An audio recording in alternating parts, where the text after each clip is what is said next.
émouvant.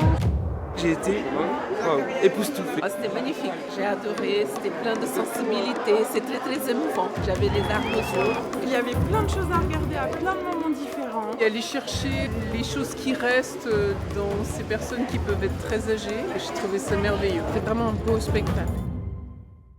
Salut mon grand. Ça va et toi?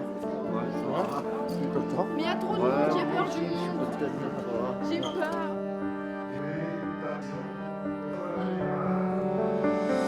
J'ai répondu à un appel à projet lancé par le département de l'Hérault qui s'appelle Kaléidoscope, qui se propose de partager la culture au-delà de l'expérience de spectateurs, mais d'immerger des gens qui sont a priori empêchés, de les immerger dans le processus de création. On travaille avec une classe de collège de 5e à Cazoul-les-Béziers. Des participants aussi qui viennent de l'EHPAD de Cazoul-les-Béziers. On travaille aussi avec ce qu'on appelle une MEX qui accueille des adultes handicapés, psychiques notamment à Montflourès, et des adultes handicapés mentaux et atteints du syndrome de la trisomie 21 pour MEX de Cantocel. On va commencer par un petit truc, c'est un truc exceptionnel, c'est Audrey qui fête son anniversaire. Audrey, joyeux anniversaire Audrey. On a un groupe de musique instrumentale, voilà, avec 7 musiciens de l'école de musique municipale de Cazoul-les-Béziers. Et la chorale, une vingtaine de choristes en plus. C'est un peu la richesse de ce projet. Toutes ces personnalités doivent scintiller à travers cette question qu'on a proposé de partager ensemble. La jeunesse est-elle simplement un moment borné de l'âge, ou alors est-ce qu'on peut l'envisager comme un état d'esprit, plus que comme une tranche d'âge?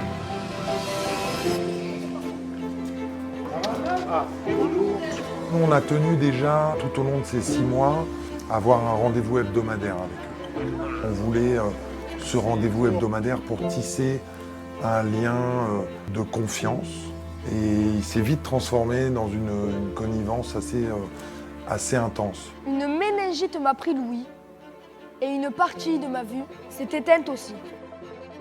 Toute la création émane de ce que les participants ont bien voulu nous offrir en termes de danse. Au niveau des textes qui sont partagés là sur scène, ce sont des textes qui ont été écrits par les collégiens.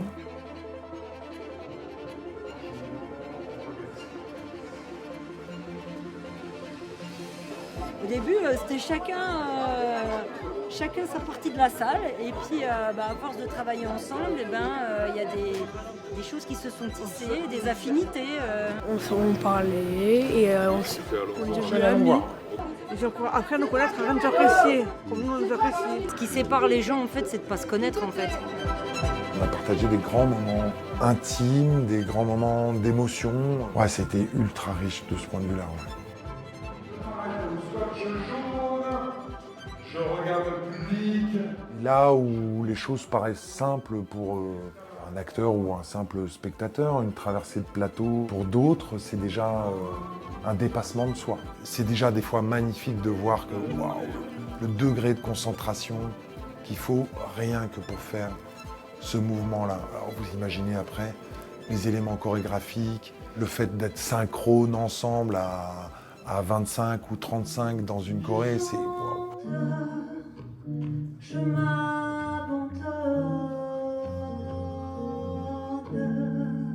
Ils adorent. En fait, ils ont envie de passer sur scène malgré qu'ils ont aussi très peur et qu'ils ont leur complexe, etc. Ils voient des personnes aussi qu'ils ne connaissent pas, qui leur ouvrent encore des portes, en fait. Et ils se découvrent. Chaque jour, ils vont plus loin. Certains sont atteints de syndrome de paranoïa, d'agoraphobie, voilà, ils se retrouvent mêlés à tout ça et ils prennent sur eux. Ils prennent sur eux et ils voient que finalement, ce qui paraît être une montagne, quand on a passé les choses, qu'on se retourne, quelquefois c'est juste un talus. C'est des gens qui sont un peu mis en marge. Je dois dire que l'initiative du département là, est assez fabuleuse de vouloir mettre ces personnes-là en valeur au-delà de leur empêchement, de leur handicap. Et on les a considérés vraiment comme des artistes tout le long. Ce qui m'importait, c'était de rencontrer des personnes. Et c'est ce qui s'est passé puissamment.